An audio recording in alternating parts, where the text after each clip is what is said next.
comma, with affordable accommodation included. Now, that clearly hasn't happened, and that was a statement which was made last Saturday.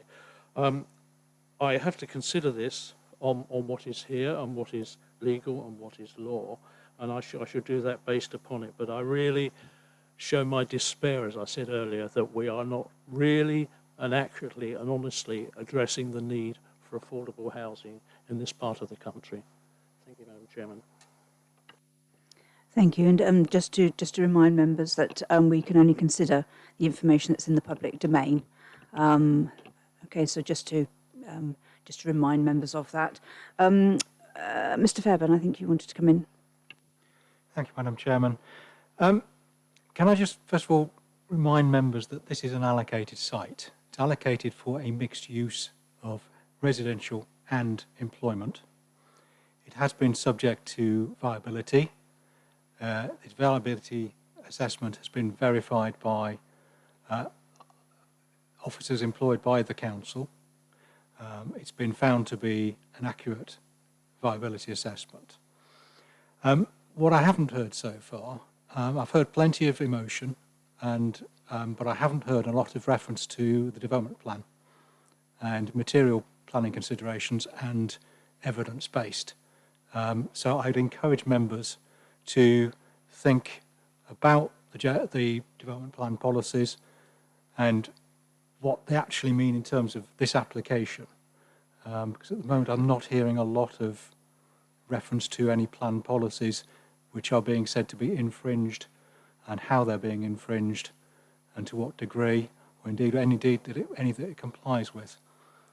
So can I ask members to give some serious thought to this fact that this is an allocated site. This, on the face of it, is an application which is ostensibly for the mixed use that the policy envisages, and that to a certain extent the viability demonstrates that the residential is needed in order to enable the employment land to come forward, and without the residential then the employment land won't come forward. So can I ask members to bear that in mind and to have regard to the development plan policies? Thank you.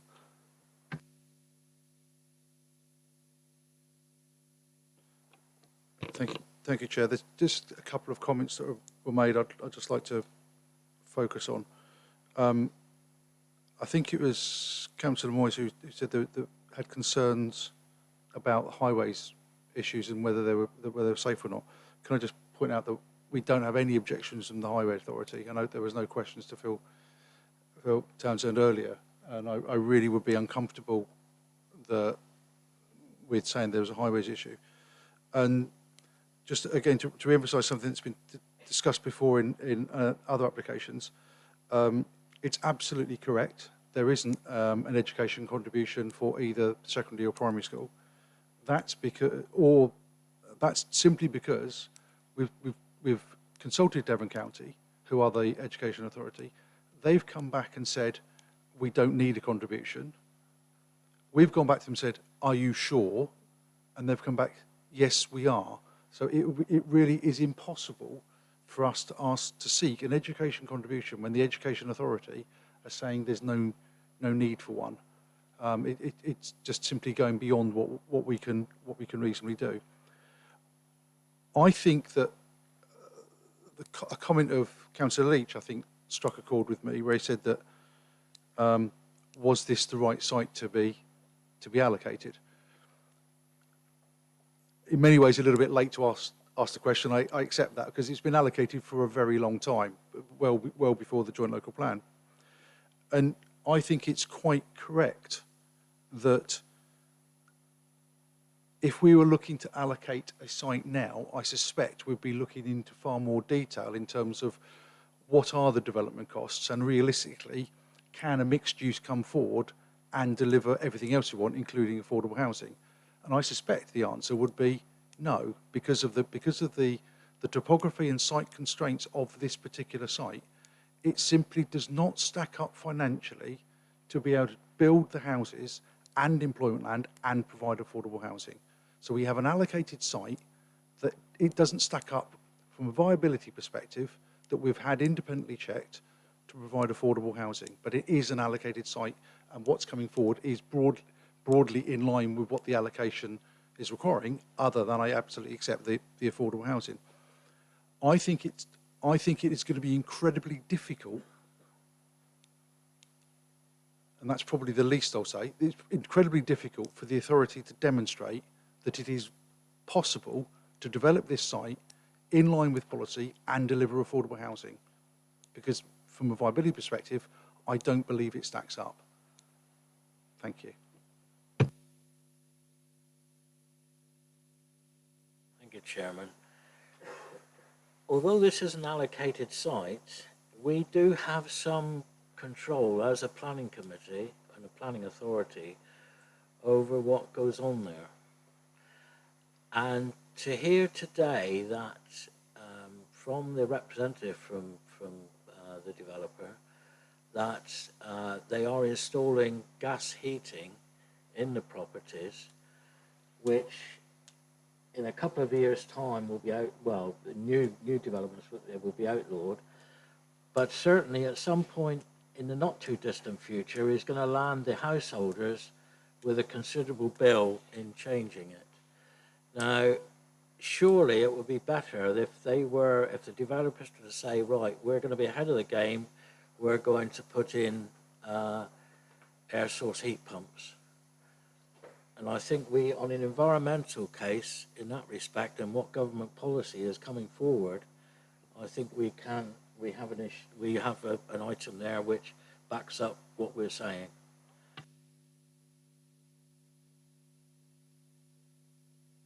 Thank you, Chair.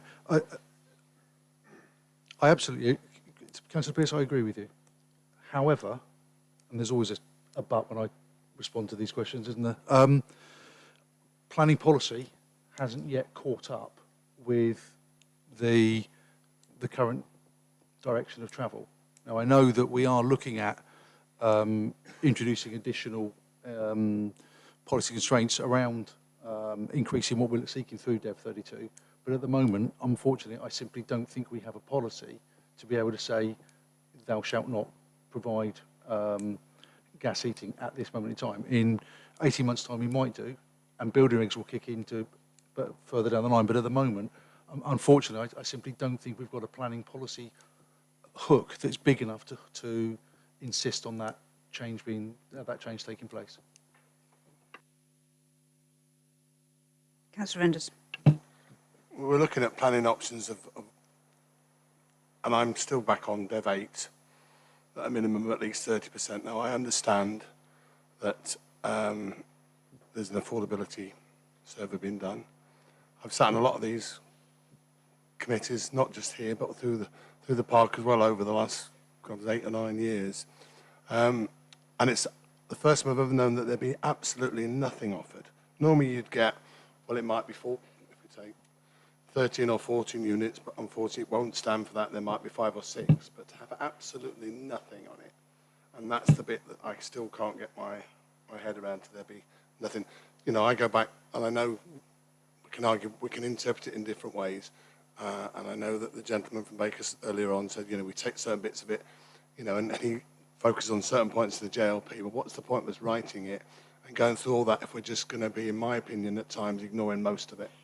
And that, we go back, and we've said that, in God knows how, Councillor Pearce has said it before, you know, there's a lot of effort gone in by the town councils, by the people that are more local into writing these plans, and then we get the thing of it and we pick out little bits of it and say, well, it fits in with that and it fits in with the other, and we've got to have something that's overall.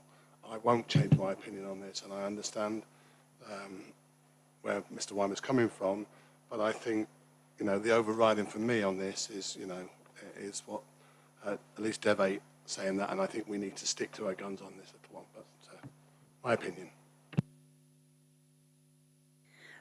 There has been a lot of what members have said have particularly been picking up on the housing, the affordable housing element, and it is policy Dev 8 that is quite clear at item 3, or paragraph 3. It says within the whole policy area, which is the whole policy area of Dev 8, a minimum of at least 30% of on-site affordable housing will be sought for all schemes of 11 or more dwellings off-site provision or commuted payments in lieu of on-site provision will only be allowed where robustly justified. And I'm hearing from members is they're not keen to sacrifice any of the other options that are coming forward within Section 106 on the basis that they are, or the options that could potentially be sacrificed, shall I say, on the basis that they are equally as essential. So that seems to be the paragraph in relation to which members are referring to. If anybody thinks I have misinterpreted that, then please to do say so. I don't want to put words in members' mouths.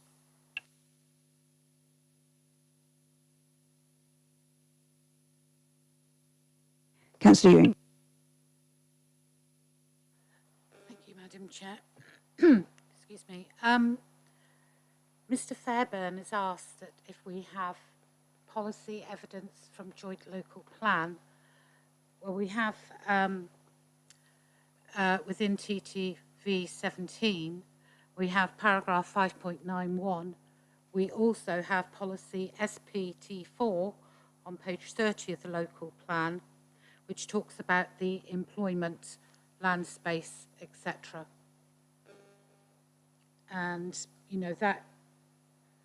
in the inspector's clear findings about selected sites, they reach the conclusion that Tavistock does not need 18,000 spores. I've lost my mind. Can the officer explain how, given the wording of SPT4 and the inspector's clear finding about the selected sites, they reach the conclusion that Tavistock does not need 18,600 metres of square floor space as allocated at Plymouth Road by policy TTV 17? I'm sorry, I couldn't quite get where you were reading that bit from. That was the bit I had written down before and was going to ask as a question at the very beginning of the meeting, but thought it went to the next application. Okay, I thought you were reading it. I was trying to find it in the JLP. Mr. Fairbairn. Sorry, Councillor Ewing, I'm not sure I understood the question. Could you rephrase it for me, please? You asked us about making our decisions about giving evidence from TTV 17. And I have just given you there the paragraph that is concerned, 5.91, and then on page 30 of the JLP, SPT4, provision for employment floor space.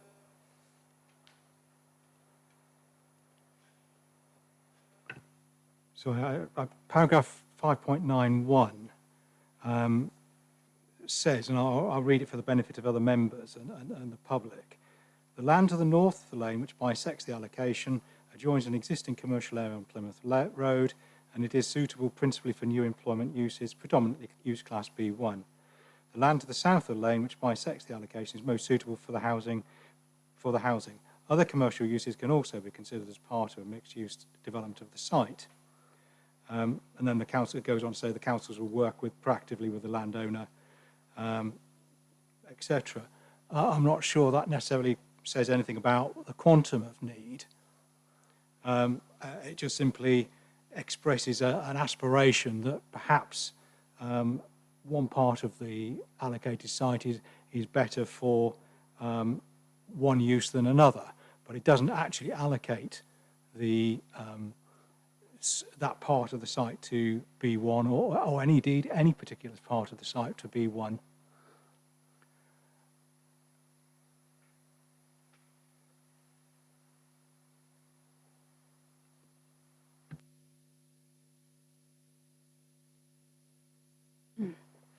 Okay, any more for any more? Right, I am actually going to take this to the vote. I think it sort of seems fairly clear in which direction it's heading in any case. So therefore, bearing in mind that, just reminding members again that the officer recommendation is, 1 minute, let me get my page. It's to delegate approval to the head of development management in conjunction with the chairman to conditionally grant planning permission subject to a Section 106 legal obligation for the following. I shall ask for a show of hands in a moment. Just a request from Mrs. Hall, can you just make sure you really put your hand right up? It's very difficult for her to see, particularly through screens. So just please, will you, pretend you're in school and really stick your hand right up. So all those in favour, please show.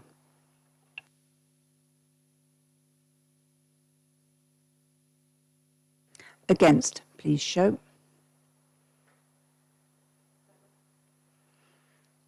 Okay, members, so that is a vote against the officer's recommendation.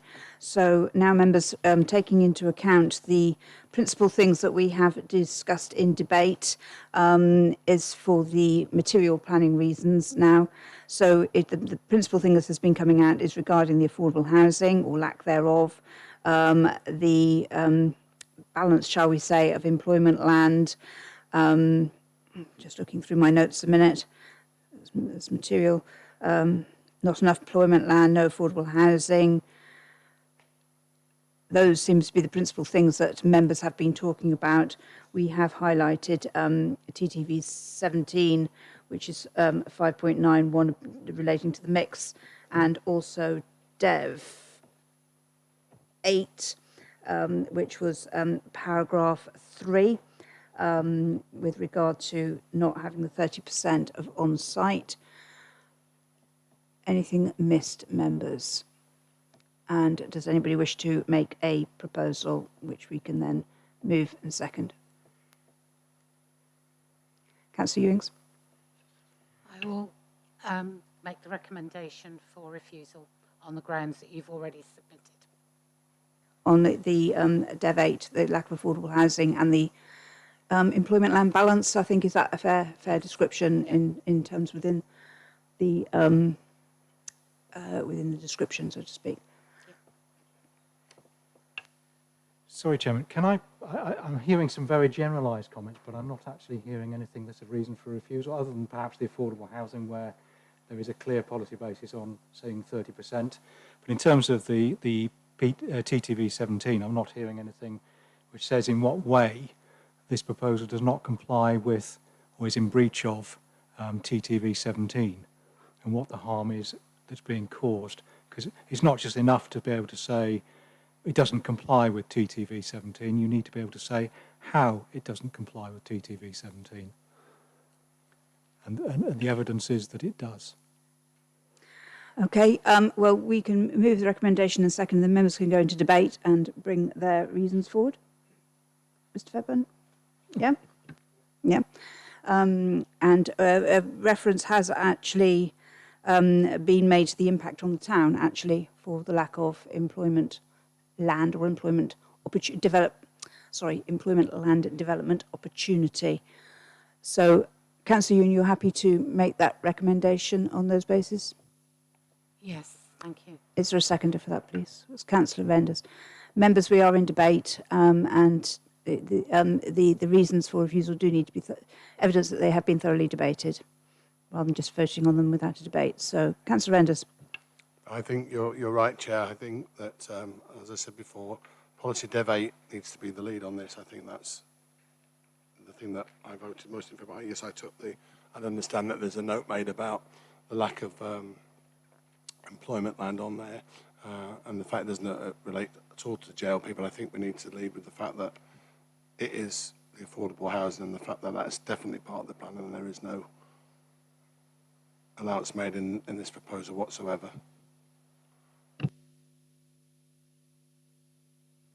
Anybody else?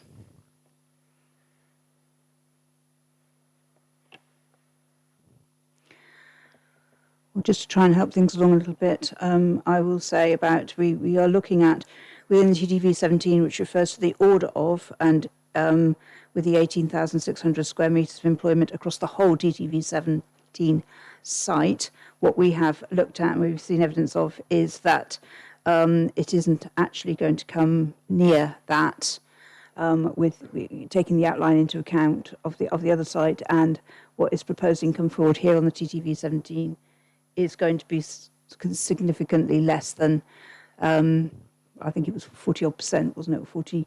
48%, something like that.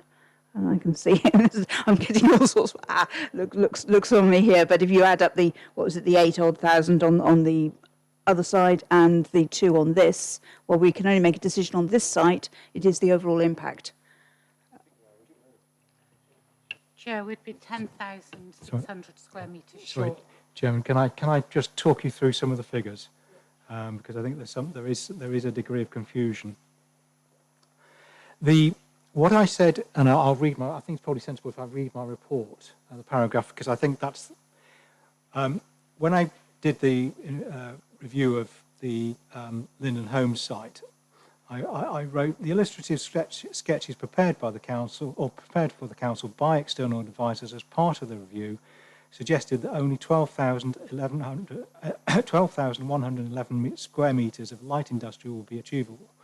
While this reflects the proportion of the site to the total allocation, roughly 2/3, it is short of the 18,600 square metres applied for, or being in the region of that amount, because if you recall, that is the amount that they applied for.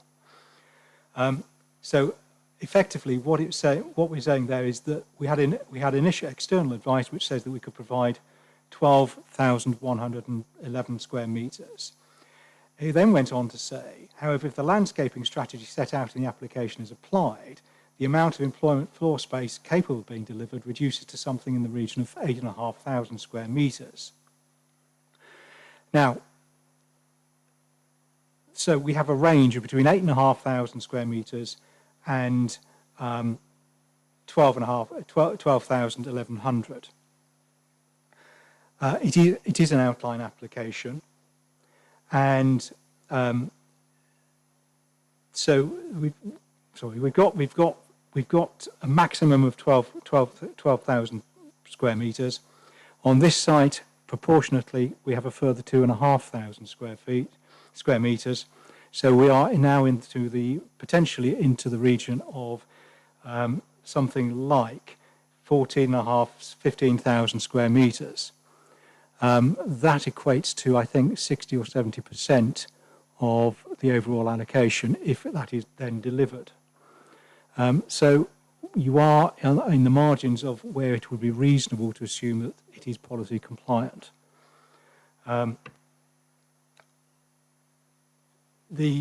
What I also should say is that the planning agreement, the Section 106 agreement with the Linden Homes site, requires 2 hectares of employment land to be provided. So that is 2 hectares of employment land, and that must be provided irrespective of whether or not there's a landscape buffer or whatever in there.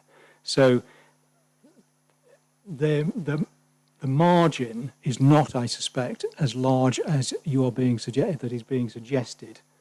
I think the figures quoted are closer to the 18,600. And I suppose there's one final point that I would make, and that is that the plan itself recognises that during the course of the plan period, as proposals come forward and more detailed work is done on sites, then the numbers in the that are identified in allocated sites or for allocated sites will change. There may be more or there may be fewer houses, or there may be more or there may be fewer employment floor space. So the plan does recognise that. So it's not as, I don't think relying on TTV 17 as a ground of refusal is as strong as you may believe. And is always the case with these things. If you're going to refuse an application, it's better to have one stronger ground of refusal than simply to throw the whole book at it. Thank you. Thank you, Chair. Just for clarity, based on 14,600, it's closer to 80%, not 60%.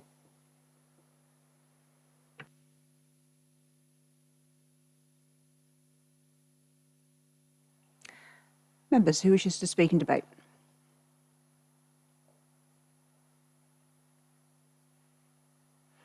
Need something from somebody. Well, then, saying everybody else is being shy. I mean, it's been quite clear from members' debate earlier that there are a number of issues here, but the overriding one is the lack of affordable housing. And, I just think, and I think the members would agree with me with what we've seen, that we are providing houses here for people coming in from outside of the area. I know that is subjective, but, knowing the salaries that our people are on, there's very few that will be able to afford to buy these. So, it's a difficult situation. I mean, we know we need affordable housing. There's not any provision being made on this development, and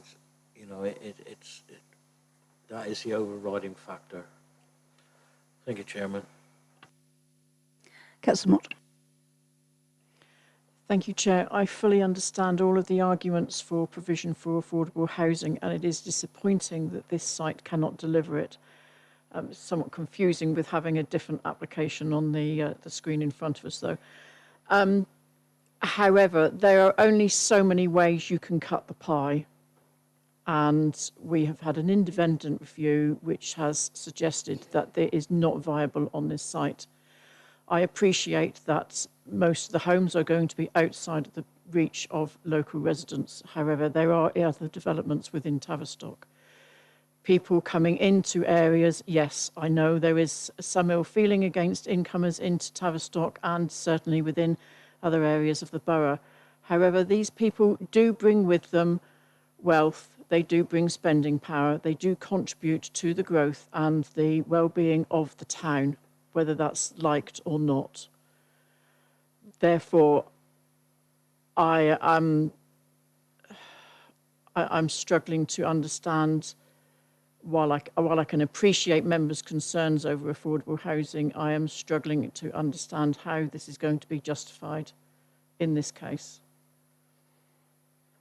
I'm sorry, I know that's not going to be a popular opinion and a popular view, but I am really struggling as to how you are going to justify this recommendation. Thank you, Councillor Martin. It is all about planning balance, and that is why different members' views are so important to inform a decision. Any more for any more? Councillor Lewin, do you still wish your recommendation to stand as it was? Or? Having listened to Mr. Fairbairn, I don't necessarily agree with what he's said, because he did say last year delivery of the policy will require an applicant seeking to develop the remainder of the allocated site to demonstrate how any shortfall could be made up through this application. And that shortfall's not been made up on this application, and that is where I do disagree. However, if it is felt that if it should go to appeal, we could lose it because we've quoted the employment, I feel it would be much better on the affordable housing basis. So I'm happy if my seconder is to withdraw the employment section, and we can fight arguments on another day. Councillor Renders, you are the seconder on that. What's your thought? Well, that was my original suggestion, so yes, I will more than happy to second that. Okay, members, so when we take it to the vote, it is going to be on the Dev 8, the affordable housing policy. Any further debate on this one, members? Okay, in that case, we will take this to the vote that reasons for refusal are as described in Dev 8 and to do with the lack of affordable housing. All in favour, please show. Any against? Any abstentions? 2 abstentions, lovely. Thank you very much indeed. Okay, it is 10 to 1. It's going to be a long day, folks. Before we move on to the next one, I do think members just need a very swift comfort, and I'm sure our visiting speakers would benefit from a very quick but comfort break as well. We do have our third application due to start at 2 p.m, but I think that is very unlikely to be the case. We might need to push that one back by another half hour, but I will speak to Mrs. Hall while.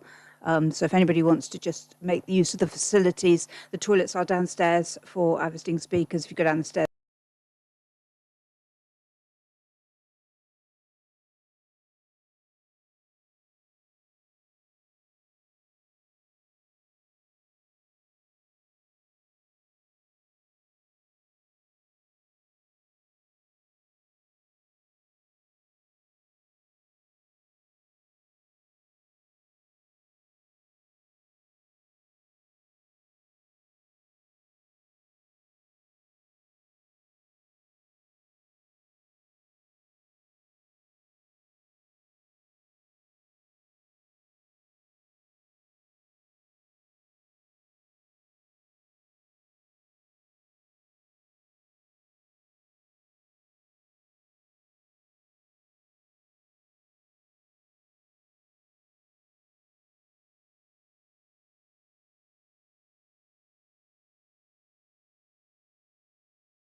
So live stream up and running, lovely, wonderful.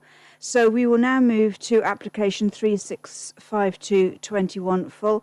Just to remind members and any members of the public watching as well, this is a fresh application.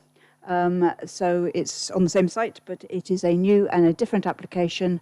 So members will be coming before this with fresh eyes and an open mind, and hopefully a reasonably fresh brain. Okay. All right, so I will hand over to Mr. Kitchen. Thank you. Thank you, Chair. So the other application on the same site is, again, hybrid, full planning permission for 44 dwellings. That is exactly the same layout as we've just been looking at. The difference between this application is that where the previous application had a commercial element, this application is the outline part for an extra care facility of up to 60 units.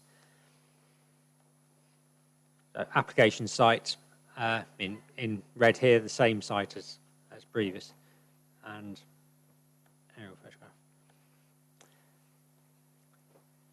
So, as I say, the residential, the full part, is identical to what we've been considering over the last 3 hours, and I don't intend for this presentation to go through that detail.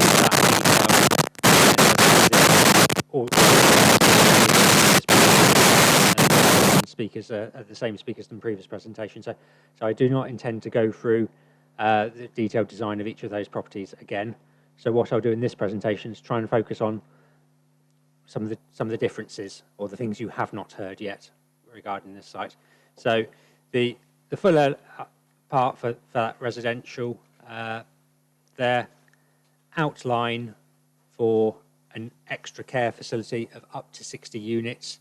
We have an indicative plan here based on a design strategy which has been submitted, because when this application originally came in, I was unconvinced that it was possible to fit a 60-unit extra care facility on this site without it having detrimental impacts in terms of landscape impacts or visual impacts in terms of from the Plymouth Road. So I had concerns that it might not be possible to deliver up to 60 units, and therefore requested further information to demonstrate how that could happen. That's come forward as part of a sort of design strategy, which has been submitted, showing a building which is 4 stories at the front, cut into the slope, 3 stories at the back, green roof shown here, and then like a courtyard, a raised courtyard within the centre, facing south, in terms of maximising that solar gain. This application also came in with a number of sort of cross sections to show what that might look like, and indicative layout to show what that might look like. That, as an indicative, sort of, this is more of a mass in terms of a massing type model. This is a 3D view from obviously up high above the Plymouth Road, looking back. So this is Plymouth Road at the front. This is where the access would be into the site, and this is showing a building which accommodating 60 extra care units within it. Bit more. This one cuts into the slope and uses the topography more so than what we've just seen. So that at the back it's 3 stories, that unnamed lane along here, and then a courtyard area in terms of effectively there are apartments within this, 1 and 2 bed apartments, and it's proposed to be delivered as a form of affordable housing. That's how the application came in. So this to be delivered by an external partner who specialises in providing extra care, and with the possibility of that coming forward as an affordable model. So in terms of the way that would work is that there would need to be a section 106 on the application, which required the land, the extra care land, to be transferred to an appropriate provider, so whether that could be a registered provider or someone who specialises in providing that type of accommodation and as part of an affordable housing type model. That land gets transferred to them for £1. The council gets to approve who they are, so that the council has some control in terms of agreeing that that will go to an appropriate person who specialises in delivering that sort of accommodation. In my report, I referred to Guinness Care, who've shown an interest in this site, and I know that they've submitted a letter to say how they could bring forward sites like this and this in terms of support as an affordable housing model.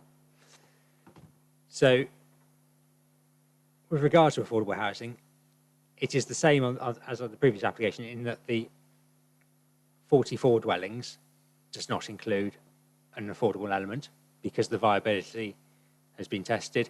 It comes out the same for those houses. And of course, this site getting transferred for £1, so there's no developer profit in this site, as it were. That gets transferred to that provider for £1. The developer would need to provide a serviced and access site, so that is a cost which anyone who brought this forward would not have to meet, but it could come forward as an extra care model.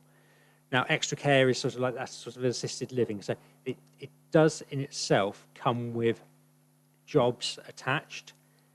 Those jobs are probably not the same numbers as potentially on a 2,500 square metres of B1, and you'll see from the report that that Guinness Care have provided a facility very similar in or same numbers in this in Totnes, employing 22 people direct, and then there are additional people who work within the building but are not employed directly there. I expect that will be from people with individual care packages, so carers. So it's a different type of employment. It is in that care industry, and it's a different type of affordable housing. It is specifically targeted at those people who are in accommodation at the moment, but need that additional help. So they don't need care home, but they might need a care package, and that is what extra care can bring forward.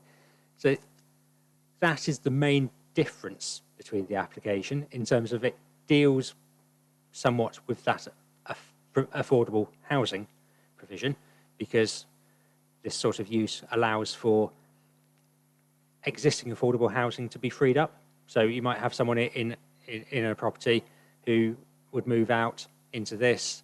That creates a churn within that market and then frees up that property for someone else to go into. So that is the sort of the basis on bringing this one forward, and why there's been support from our affordable housing team here in terms of this being a suitable way to deal with the affordable housing need. Also, to draw attention to the local plan, which talks about the strategic objectives for Tavistock, and one of those strategic objectives was the delivery of an extra care facility, but nowhere in the plan is any site allocated for that. So we have a desire or a strategic objective to have extra care within Tavistock, but no site. This is bringing it or proposing it on this site with an element of employment, but I said I don't think it could potentially be as many jobs as other employment uses, but they are good jobs. There are a good range of jobs in that. It's in a sector which is only going to grow in terms of an ageing population. The NPPF is quite clear about planning for that and how extra care facilities and sort of that assisted living are a particular type of housing and housing need which needs to be addressed at some point. And this application is proposing something which looks to do that. So it's a difficult planning balance for members in that now you have something which includes potential for 60 units of, or up to 60 units of affordable housing and 44 units of open market, but potentially fewer jobs attached to that, albeit jobs in the sector which has got a wide range from healthcare, through to doctors on a site like this. And then you also get the uses within extra care, such as this indicative layout shows like a cafe bistro. So you get those ancillary jobs to it, which are not only open to people within extra care, but also open to the public as well. So it is one where it is on that planning balance. You will see from my report, I say where it falls down in one thing in terms of employment, it pushes it back up in terms of that potential for affordable housing coming in. And that is why my planning balance has come down to recommend planning permission for this application, as set out on pages 43, 44 and 45 of your report. Thank you, Chairman. Thank you. Councillor Enders. Just a quick question, please. You've approached the subject of affordable housing and said that it would be classed as affordable housing as a result of churn. Are we saying then that the only people that would be allowed to go into this facility would be people that are currently in affordable housing? Because I can't see the argument if that's not going to be the case. Mrs. Rehag, I'm going to pass it on over to you. Thank you, Chair. These properties would be available for people that are on our housing register, so they wouldn't necessarily be in current affordable houses, but there would be a vast majority that may need to downsize because their family have grown away, the property's too big for them now. So that would create that churn and provide us with additional units that we didn't kind of like have access to in the stock because they've been clogged up for many years because there's nowhere else to move these people to. So that's a kind of churn that Brynny's talking about. It's not specifically an affordable housing facility, is it? And that particular facility would be aimed at older or people with medical needs rather than young families or children wanting to leave and find accommodation and work within the area, existing thing, or am I misinterpreting it? Through you, Chair, if that's okay. You are correct in that these properties would be targeted at a certain age or demographic or people that are needing that extra care. But what it doesn't do is it doesn't cancel out those families. So the people that are moving out of the current affordable houses may be freeing up a 2 or 3 bedroom property that then gives somebody access to that from the housing register. So it's not specifically targeted at those people that are just poorly. There is a range that you go through in extra care where you can move on different floors, etc., depending on your state of health. What these properties will also be, the intention, should this provider be secured through Homes England funding, etc., would be to provide social rented accommodation. So it is going to be aimed at those people that are on lower incomes that can't afford to buy a bungalow that's adequate for their needs. So just to clarify, because I think one of the questions that Councillor Enders might also be asking within his question is, would the properties themselves be rental properties, so social housing that would be rented, or is it proposed that some of them be units that would be purchased by people who qualify through the special care needs, extra care needs? The intention is that these properties would be social rented accommodation. There wouldn't be any open market properties to purchase. And they would be the housing provider would work with Devon County Council in finding some, of their clients that needed that sort of accommodation rather than going into the care homes. And would we specify that would be offered priority to people living within the Tavistock area, or Would we not? Or would, Chair, are you okay for me to just keep answering these questions? Our, our local allocations policy requires that we prioritise 50% of any new development in terms of the affordable housing to local people within Tavistock. And a number of these people could already be living here, but their accommodation just isn't adequate for their needs, and they don't want to move anywhere else. So they need places that are within easy access of a pharmacy or that kind of support. so it could only be 30 houses that are affordable then, or 30, if we're only offering 50% to Tavistock residents. Sorry, Councillor, just to come in on, no, they would be, all 60 units would be secured as affordable housing, as social rented housing. Got that. It was just you were saying that the 50% of it would be possibly allocated to local people. Of That was the Tavistock. policy. Sorry, of Tavistock. The other 50% would be to people that have a local connection to West Devon. Brilliant. And that is a policy, isn't it, regarding, that's a general social housing policy. That's correct. Yeah. That's our adopted allocations policy. Thank you, Mrs. Vihag. Thank you. I have Councillor Moyes and Councillor Ewings. Yes, I'm a bit confused here. When I first saw it, I assumed it was going to be the same sort of unit as was originally in Oakhampton, where you certainly didn't need to come out of affordable housing. In fact, my mother was there 10 years ago, and she came out from Plymouth. So this is a totally different unit, is it? Through you, Chair. No, it's a similar unit to what is in Oakhampton, which is also managed by the Guinness Trust. Things have moved on a little bit in terms of the design of buildings, so don't get yourselves caught up on what that could or couldn't be.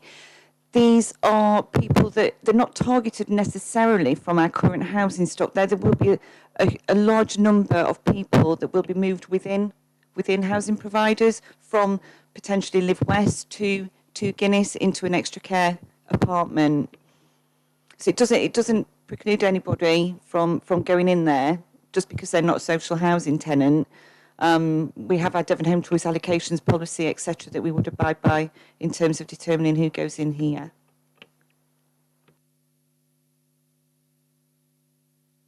Councillor Ewings, please. Sorry, I thought I've got my back to you, Alex. The applications dropped a floor from what it was, but you still have 60 units. How is that possible? Mr. Kitchen. This one's a more efficient shape, ultimately. I mean, what I will point out is the application itself hasn't changed. The original application was for 60 units. The application is still for 60 units. When it first came in, there was just a footprint of a building and suggestion that that a similar type of facility had been delivered in Totnes, which then people looked at and saw 5 stories and said, it's going to be a 5-story building. I then wanted more information to show how this could be accommodated on the site. And was it possible to get 60 units on the site? And at first they provided some cross sections, or basically they took that unit from Totnes almost and with a bit of jiggling around, put it on the site to show how that might look, to try and work out what the impacts were from Plymouth Road. And we had objections to that, thinking 5 stories from there, the way that building was working, it didn't really look like that it was possible to design something for the plot. Then further information's come in following that feedback with a design strategy, looking at this specific site and how it can accommodate that sort of number of units. So there are indicative floor plans showing 30 one-bed units and 30 two-bed units in there, all of minimum space standards. This is just probably a more efficient shape for delivering that in terms of the way the windows go. And that can be accommodated over 4 stories, potentially in a building of that sort of mass. And what this one brings in is a big flat roof with green roof on the top to, again, try and minimise those landscape impacts from field. So say the application itself hasn't changed. It's just the information to try and demonstrate how it could work. And this is indicative, and it's got to the point now where the detailed design proposal strategy, they did is check that they hadn't just